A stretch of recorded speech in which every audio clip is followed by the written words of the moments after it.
اور لاہور کی احتساب عدالت نے پلاٹ ریفرنس میں میر شکیل کو 23 نومبر کو پیش ہونے کی ہدایت کر دی۔ عدالت نے مرکزی ملزم کی 1 روز حاضری معافی کی درخواست منظور کر لی۔ درخواست میں کہا گیا میر شکیل کو ٹھنڈ کی وجہ سے بخار ہے۔ ڈاکٹرز نے آرام کا کہا ہے۔ کیس میں طلبی کے باوجود پیش نہ ہونے پر شریک ملزم نواز شریف کو پہلے ہی اشتہاری قرار دیا جا چکا ہے۔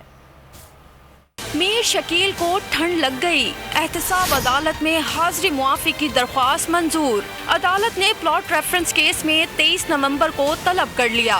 دوران سماعت نیب کی طرف سے اسپیشل پروسیکیوٹر حارث قریشی عدالت میں پیش۔ نیب کے گواہ اظہر علی اور محمد عمر کو جرح کے لیے پیش کیا گیا۔ متفرق درخواست میں کہا گیا میر شکیل کو بھی بخار کی وجہ سے ڈاکٹرز نے 2 روز آرام کا مشورہ دیا ہے۔ 1 روز کی حاضری سے استثناء کی درخواست منظور کی جائے۔ ایسوسیٹ وکیل نے بتایا امجد پرویز ایڈوکیٹ کا ڈینگی مثبت آیا ہے۔ سابق D G L D A کے وکیل حیدر رسول مرزا ایڈوکیٹ بھی ڈینگی کا شکار ہیں۔ کیس میں طلبی کے باوجود پیش نہ ہونے پر شریک ملزم نواز شریف کو پہلے ہی اشتہاری قرار دیا جا چکا ہے۔